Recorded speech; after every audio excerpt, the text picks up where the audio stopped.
Merci beaucoup à toutes et à tous. Je suis très très heureux de vous présenter ce matin cette étude inédite sur l'égalité professionnelle entre les femmes et les hommes. Donc une étude qui a été menée en partenariat avec Régions de France, dont on va parler toute la matinée. Et merci beaucoup pour l'introduction qui nous porte tout de suite à une exigence de qualité pour ce sujet. Alors d'abord, quelques éléments de méthode. En effet, c'est une étude qui est inédite. Inédite, c'est la première fois que sont rassemblées l'ensemble des initiatives de toutes les régions. Donc c'est un partenariat avec Régions de France, mais avec l'ensemble des régions. Pour réaliser cette étude, on s'est à la fois appuyé sur les rapports égalité professionnelle entre les femmes et les hommes, publiés par les régions. Il y a un volet interne et un volet externe. On s'est focalisé sur le volet interne, donc les hommes et les femmes qui composent les administrations régionales. On a bien sûr aussi regardé l'index égalité professionnelle qui est maintenant publié par chaque région. On a également utilisé l'enquête RH annuelle que produit Régions de France. Et puis on a aussi organisé avec Régions de France 2 séminaires dédiés. Vous voyez la mobilisation, 2 séminaires avec l'ensemble des directions ressources humaines des régions, toutes représentées, et parfois même des référents, on y reviendra, égalité professionnelle. On a aussi utilisé un questionnaire pour s'assurer de rassembler l'exhaustivité des initiatives et quelques entretiens complémentaires. Important d'avoir accès à un échange direct sur ce sujet. Donc c'est la première fois, c'est donc une véritable mise en lumière de l'ensemble de ces initiatives. Alors pour commencer, quelques chiffres. On en a cité quelques-uns déjà, mais les chiffres importants que vous retrouverez dans l'étude. D'abord, bien sûr, on a une majorité de femmes dans les régions. Ça a été évoqué, 60% de femmes agents régionaux contre 40% d'hommes. On a un point intéressant, 49% de collaborateurs de cabinet. Et puis on a quelques points faibles, quelques points en progression. Un point faible, et je pense qu'on y reviendra dans le cadre des tables rondes, avec une spécificité concernant les agents des lycées. Ils sont nombreux, elles sont nombreuses, mais sachez que lorsqu'on regarde les catégories d'agents, notamment sur les catégories qui vont après incarner les postes de responsable d'équipe ou de cuisinier, eh bien on n'a que 11% de femmes qui sont catégorie B dans les régions. Et donc, il y a forcément un effort, une attention particulière. On y reviendra. Et puis, il y a un autre pourcentage intéressant tout de même. Lorsqu'on regarde les formations effectuées en 2023, seulement 29% des femmes par rapport à 71% d'hommes qui ont finalement bénéficié d'une formation en 2023. 60% de femmes, 11% de catégorie B, 29% de femmes en formation. Bon, sur un panel qui ne représente pas l'ensemble des agents, mais tout de même. Et puis, quelques points en progression, ça a été évoqué. On va faire un petit focus sur, en effet, les dirigeantes, ou en tout cas les agents en poste de direction. 38% de femmes qui sont aujourd'hui en poste de direction dans les régions, ce qui, par rapport aux autres collectivités notamment, les place en première sur cet item-là. Et ça, c'est vraiment intéressant. C'est pas suffisant, on n'est pas à parité. Alors, c'est pas seulement le genre qui détermine le fait que vous soyez ou pas dirigeant ou dirigeante, mais tout de même 38% de femmes postes de direction, c'est notable. Et encore plus notable lorsqu'on regarde les postes de direction générale des services, 39%, un petit pourcent en plus, on progresse à nouveau. 41% de postes de direction générale adjointe. Et puis dans les plus hautes rémunérations, 37%. Je le disais, un point important, une vraie avancée pour les régions par rapport aux autres collectivités sur les postes de direction. Et puis tout de même, pour ne pas vous abreuver que de chiffres, un focus important. La pyramide des âges. La pyramide des âges, elle est vraiment significative. On a globalement un âge médian autour de 50-55 ans. C'est pas grave, moi j'ai 51 ans, c'est un super âge, il n'y a pas de problème avec ça. Le vrai problème, c'est qu'on utilise effectif, 97 000, 98 000 agents. Le fait d'avoir une majorité des agents, hommes et femmes, autour de 50 ans, c'est super, mais il faut vraiment se préparer. Il faut se préparer, en effet, à un vrai défi sur ce vieillissement de la pyramide des âges. Et ce défi, il va se conjuguer avec des questions d'usure professionnelle, de fatigue, notamment dans des fonctions où on va être confronté à des aspects assez physiques. On va parler de l'entretien des bâtiments, on va parler de la restauration scolaire, on va parler de l'entretien global, enfin vraiment un certain nombre de sujets. Et donc ça pose des questions fondamentales, mais ça pose aussi des opportunités d'innovation. Sans doute, on y reviendra un petit peu après. Voilà les premiers chiffres de cette étude. Et cette étude, elle est structurée autour de 4 grands leviers d'action. Les régions se sont dotées de leviers pour agir en faveur de l'égalité professionnelle femmes-hommes. Le premier levier concerne la création, la diffusion d'une culture de l'égalité professionnelle. On y reviendra un peu plus tard dans la matinée. On parlera de gouvernance, comment on s'organise, qui décide de quoi, comment on suit les décisions, quelle impulsion on peut donner. Et là aussi, les hommes et les femmes qui vont permettre de mettre en place cette nouvelle culture, et en tout cas de l'amplifier, de l'égalité professionnelle. L'égalité, un mot quand même assez important pour nous tous. On parlera de sensibilisation, on parlera de communication et d'information. Deuxième levier, un levier important, la gestion des ressources humaines, sous le prisme de l'égalité professionnelle. On parlera écart de rémunération, on parlera accès au métier, ne pas être timide dans l'accès au métier. On parlera déroulement de carrière, ça rejoint la question d'attractivité, ça rejoint la question de mobilité.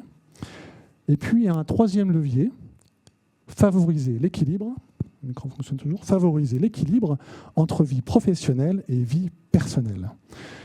Troisième levier important, on retrouvera beaucoup d'actions d'initiatives autour de la parentalité, autour de l'organisation du travail, distanciel, présentiel, les conditions de travail, la qualité de vie au travail.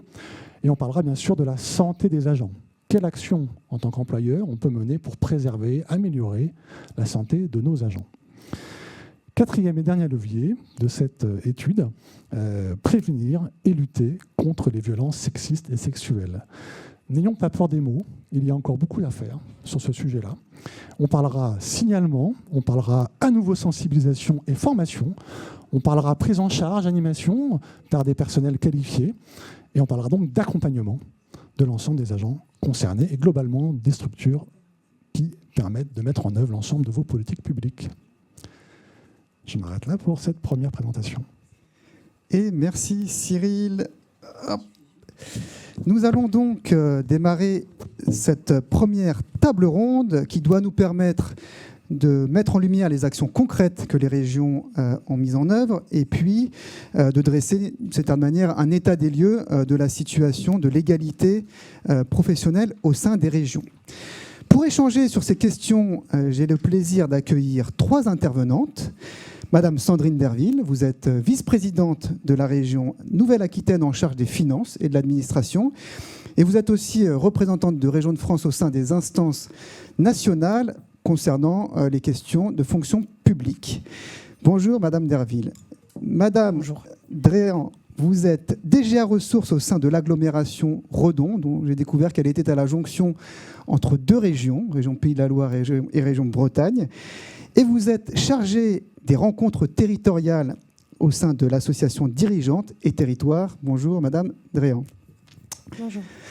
Madame Taïma Saman, vous êtes associée au cabinet d'affaires publiques Saman et présidente du réseau Women in Leadership. Bonjour, Madame Saman. Merci à toutes les 3 d'avoir accepté notre invitation. Je vais d'abord passer une nouvelle fois la parole à Cyril pour nous présenter les résultats de l'étude sur la partie qui va concerner cette table ronde pour dresser notamment l'état des lieux de l'égalité au sein des régions. Cyril, je te repasse la parole. Merci beaucoup à Jérémy de me repasser la parole. Alors, on va rentrer dans les initiatives. Alors, cette étude, elle est massive. Elle est massive parce qu'il y a beaucoup d'initiatives. Ça, c'est vraiment important. Donc, j'ai choisi de vous représenter ça par quelques mots-clés, se doter de mots pour parler de ces sujets-là. Sur le premier levier d'action, créer et diffuser une culture de l'égalité professionnelle, on parle donc de gouvernance, de sensibilisation et de communication.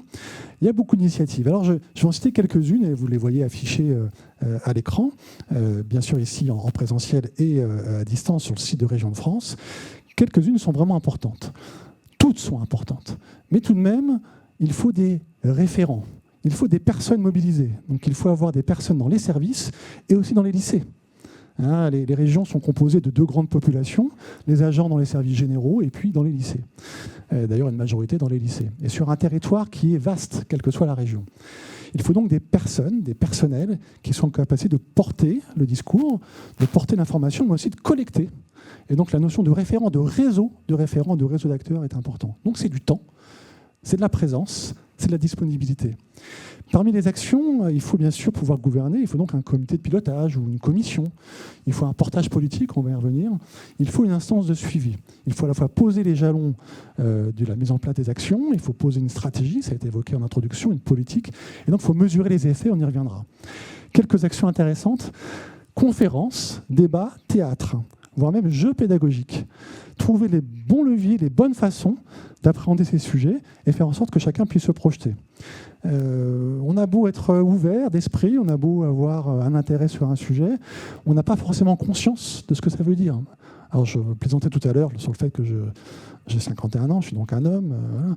Je n'ai pas forcément conscience de ce que vivent les femmes. Et donc c'est important de pouvoir avoir des leviers, des initiatives qui permettent de montrer. Le théâtre, le débat, la conférence est vraiment un sujet important. Il faut suivre ça régulièrement. Je parlais de comité de pilotage, de référents. Il faut vraiment avoir des bilans. Alors bien sûr, il y a la publication des rapports, mais ce n'est pas suffisant. Quand on regarde les rapports, parfois on n'est pas sûr de bien comprendre si les actions sont mises en place, suivies, pérennes, on y reviendra. Donc avoir une instance de gouvernance, c'est important. Parfois, et là on a trouvé ça vraiment intéressant, parfois, sans doute, sûrement, peut-être maintenant, à partir de demain, tout le temps, y associer les représentants du personnel. Il y a un vrai rôle à jouer de mixer le politique, l'administration et les représentants du personnel. Tout le monde est concerné. Et puis, il y a des outils très pratiques. On va avoir, par exemple, le baromètre de l'égalité, qui a été construit, qui est utilisable. On va avoir une norme AFNOR, on peut se faire certifier AFNOR, et on peut avoir cette logique. C'est très cadrant, mais c'est très intéressant. Et puis, on va vraiment être sur des sujets de formation, on y reviendra. Action de formation, des managers et des personnels RH aussi. Important de former l'ensemble de ces personnels qui sont en contact des agents. Je vais aborder le deuxième axe. Je vais défiler l'ensemble des 4 axes, comme ça, pour nourrir la table ronde. Gérer les ressources humaines sous le prisme de l'égalité. On parle donc de rémunération, réduction des écarts de rémunération, au-delà des indicateurs, vraiment s'assurer que les rémunérations ne présentent pas d'écart. On pourra commencer à regarder notamment le régime indemnitaire, le regarder de façon genrée pour le coup. Parce qu'on a beaucoup fait d'efforts sur les fonctions, et ça c'est déjà un grand pas, même fonction, un régime indemnitaire équivalent, mais finalement, est-ce que par rapport au genre, il n'y a pas, sous l'apparence de l'égalité, des réflexions à mener?